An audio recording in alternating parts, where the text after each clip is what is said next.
Programme করতে পারবো না, কেন করতে পারবো না? অনুমতি পুলিশ দেবে আমাকে, পুলিশকে আমি অনুমতি চাইনি। কেন একজন বিধায়ককে আক্রান্ত হতে হবে? সে কে আক্রমণকারী? পুলিশ আইডেন্টিফাই করেছে। পুলিশের মাঝে আক্রমণকারী কেন আসবে? এই রাজ্যে একজন বিধায়ক, তিনি সুরক্ষিত নন। আক্রান্ত হলেন যে বিধায়ক, তাকেই থানায় বন্দি করে রাখা হচ্ছে। সে পুলিশের লোক হতে পারে, সে তৃণমূলের লোক হতে পারে। এই রাজ্যের আক্রমণকারী কে? পুলিশকে প্রথম আক্রমণকারীকে দেখতে হবে যে কে আক্রমণকারী। সেই হলুদ টি শার্ট পরা ব্যক্তি, পুলিশের উপস্থিতিতে সেই ব্যক্তি কি করে পালিয়ে গেল? আক্রান্ত থানায় বসে থাকবে। এটা হচ্ছে এই রাজ্যের দাড়ি টুপিকে বন্দি করে নরেন্দ্র মোদী এবং অমিত শাহকে বার্তা দিচ্ছে। শুভেন্দু অধিকারী জামাই আদর বিজেপিকে বার্তা দিল, দেখো দাড়ি টুপিকে ঠেঙাবো, দাড়ি টুপিকে ঠেঙাবো, আর তোমরা এই দেখো আমাকে জেলের বাইরে রাখো, আমি মিলে, আমি বিধানসভায়, তুমি লোকসভায়। আপনি আন্দোলন করছিলেন, এসআইআর নিয়ে বলতে এসেছিলেন। আক্রান্ত ব্যক্তিকে থানায় বসিয়ে রেখেছেন, এখনো পর্যন্ত অ্যারেস্ট মেমো দেয়নি। বিজেপি নেতারা আন্দোলন করলে তাকে জামাই আদর করা হয়, অথচ নওশাদ সিদ্দিকীরা আন্দোলন করলে তাদেরকে কেন এই ধরনের ট্রিটমেন্ট করা হবে?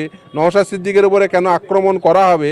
এই প্রশ্নের জবাব মমতা বন্দ্যোপাধ্যায়কে দিতে হবে, এই রাজ্যের পুলিশকে দিতে হবে, এই রাজ্যের প্রশাসনকে দিতে হবে। অন্য কেউ সেটাকে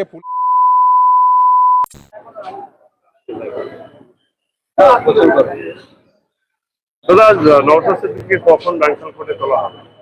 যেটুকু প্রথম থেকে আমাদের কাছে খবর ছিল সকাল 10টা, সেই মতো আমরা এসেছি, আপনারাও খবর পেয়ে এসেছেন। কিন্তু এখন যেটুকু খবর পাওয়া যাচ্ছে 11:30 থেকে 12টার মধ্যে এখানে আনা হবে। গতকাল হঠাৎ করে নওশাদ সিদ্দিকীকে গ্রেফতার এবং রাজ্য জুড়ে আন্দোলন। আজ যদি নওশাদ সিদ্দিকী জামিন না পায় তাহলে বৃহত্তর আন্দোলন হবে, তার দায় কে? প্রথমত আমি আপনাকে বলি, আপনার প্রশ্নটা শুধু নওশাদ সিদ্দিকী আজকে এখানে অ্যারেস্ট হয়নি বা কালকে আইএসএফ এর কোনো কলকাতায় কর্মসূচি ছিল না। কালকে ছিল সামাজিক একটা কর্মসূচি, যেখানে ওয়াকাফ, এসআইআর, ওবিসি বিভিন্ন রকম সামাজিক কর্মসূচির মধ্যে ছিল। সেখানে আমাদের আইএসএফ এর চেয়ারম্যান তথা ভাঙড়ের বিধায়ক আমাদের মৌলানা কামরুজ্জামান সাহেব, শেখ ইমতিয়াজ সহ প্রমুখ বিভিন্ন রাজনৈতিক সংগঠনের নেতারাও এখানে অ্যারেস্ট হয়েছে। সেটা সরাসরি স্পষ্ট জানাবো যে মমতা ব্যানার্জি, পুলিশ শুধুমাত্র নওশাদ সিদ্দিকী নয়, যারা বাংলার প্রতিবাদী কণ্ঠ তাদেরকেই রোধ করার চেষ্টা করছে। যদি এটা নওশাদ সিদ্দিকী আইএসএফ এর কোনো কর্মসূচি থেকে অ্যারেস্ট করা হতো, তাও নয় বোঝা যেত যে ঠিক আছে, আইএসএফ একটা তার রাজনৈতিক দল, তার কর্মসূচি করছে। কালকে কিন্তু পুরো পশ্চিম বাংলার বাসীর জন্য কালকে নওশাদ সিদ্দিকী সাহেব সহ আরো যারা অরাজনৈতিক সংগঠনের নেতারা আছে তারা কিন্তু রাস্তায় নেমেছিল। অনেকেও এটা ভাবছে হয়তো নওশাদ সিদ্দিকী আইএসএফ এর জন্য অ্যারেস্ট হয়েছে। আমি বলে রাখি, রাজ্যের প্রতিটা মানুষের জন্য এসআইআর হচ্ছে। ওয়াকাফ বোর্ড শুধুমাত্র মুসলিমদের জন্য নয়, ওয়াকাফ বোর্ডে যত অর্থ আছে সেটা কিন্তু হিন্দুরাও ভোগ করছে।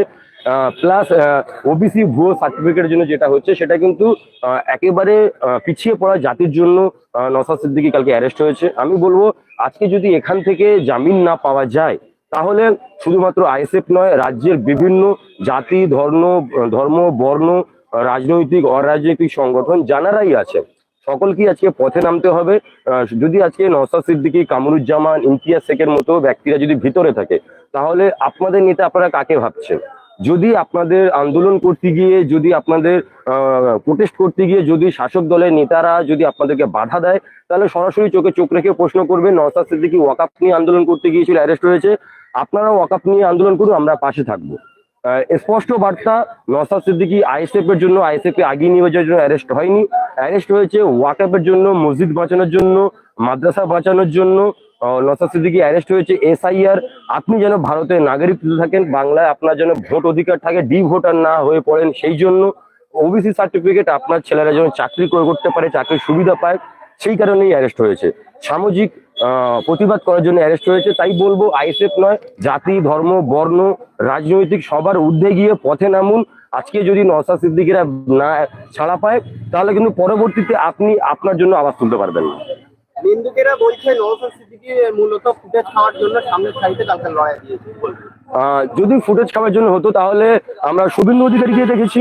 শুভেন্দু অধিকারী কিন্তু পুলিশের সরাসরি পুলিশের ডিজিকে গালাগালি দিয়েছে, সে গালাগালি আমি উচ্চারণ করতে পারছি না। অনুব্রত মণ্ডল সরাসরি পুলিশকে, তার পুলিশের মাকে, পুলিশের স্ত্রীকে তার বাড়িতে পাঠাতে বলেছে। এমনকি পুলিশের স্ত্রীরা, বাড়ির মহিলারা কিন্তু প্রেস কনফারেন্স করতে বাধ্য হয়েছিল। সেখানে যদি নওশাদ সিদ্দিকী ফুটেজ খেত তাহলে সে তার দলের কর্মীদের নিয়ে খেত। অরাজনৈতিক সংগঠন খামোখাই মৌলানা ইমতিয়াজকে, মৌলানা কামরুজ্জামানকে হাইলাইট করতে যেত না। যেখানে কেন্দ্র সরকারের বিরুদ্ধে কালকের একটা আন্দোলন ছিল, সেখানে তাহলে রাজ্য সরকারের পুলিশের ভীষণ তৎপরতা, তাহলে এত কিছু রাজ্য সরকারের পিছিয়ে রাখবে? আমরা জানি রাজ্য সরকার বলতে মুখ্যমন্ত্রী মমতা বন্দ্যোপাধ্যায়, আপনারা জানেন পুলিশ মন্ত্রী কিন্তু মমতা বন্দ্যোপাধ্যায়। আর সব থেকে বড় কথা, রাজ্যের যে সব থেকে বড় চোর, কয়লা চোর, যে বাঙালি নিয়ে আন্দোলন করছে, তার বউ কিন্তু বিদেশি, তার বউ কিন্তু বাংলা নয়। আমি যার কথা বলছি অভিষেক ব্যানার্জি। সেই চোরটাকে বাঁচানোর জন্য মমতা ব্যানার্জি বারবার এই সংখ্যালঘু নেতাকে টার্গেট করছে, যাতে করে আরএসএস এর কাছে ভালো ভাবা যায়। এটা কিন্তু বিজেপি প্লাস টিএমসির আতাত নয়, এটা হচ্ছে আরএসএস এর সাথে টিএমসির আতাত। আরএসএস যতবার বাংলা অ্যাক্টিভ হয়েছে ততবার নওশাদ সিদ্দিকী অ্যারেস্ট হয়েছে। আমরা আগেবার দেখেছি 21শে জানুয়ারি মোহন ভাগবত সেদিন কলকাতায় উপস্থিত ছিল, সেই দিন কিন্তু নওশাদ সিদ্দিকীকে মারতে মারতে টুপি খুলে অ্যারেস্ট করা হয়েছে। কালকেও কিন্তু নওশাদ সিদ্দিকীকে উলঙ্গ করার চেষ্টা করা হয়েছে। প্রথমে তাকে বুকে ঘুষি মারা হয়েছে এবং পাঞ্জাবি ছিঁড়ে তাকে উলঙ্গ করে হেনস্থা করার চেষ্টা করা হয়েছে। আজকের যদি নওশাদ সিদ্দিকী সহ মুসলিম লিডারদের না ছাড়া হয়, পরবর্তী পদক্ষেপ আপনাদের কি আছে? পদক্ষেপ বলতে দেখুন, যেরকম রাজ্য জুড়ে আইএসএফ এর যে কর্মসূচি আছে, অঞ্চল বা বুথ ভিত্তিক, বিধানসভা ভিত্তিক শান্তি শৃঙ্খলা ভাবে মিছিল হবে এবং যারা অরাজনৈতিক সংগঠন আছে তারাও একসাথে বসে আলোচনা করছে। দেখা যাক আন্দোলন কত দূর যায়। আমি যতদূর খবর পাচ্ছি যে আন্দোলন দিল্লি পর্যন্ত যেতে পারে।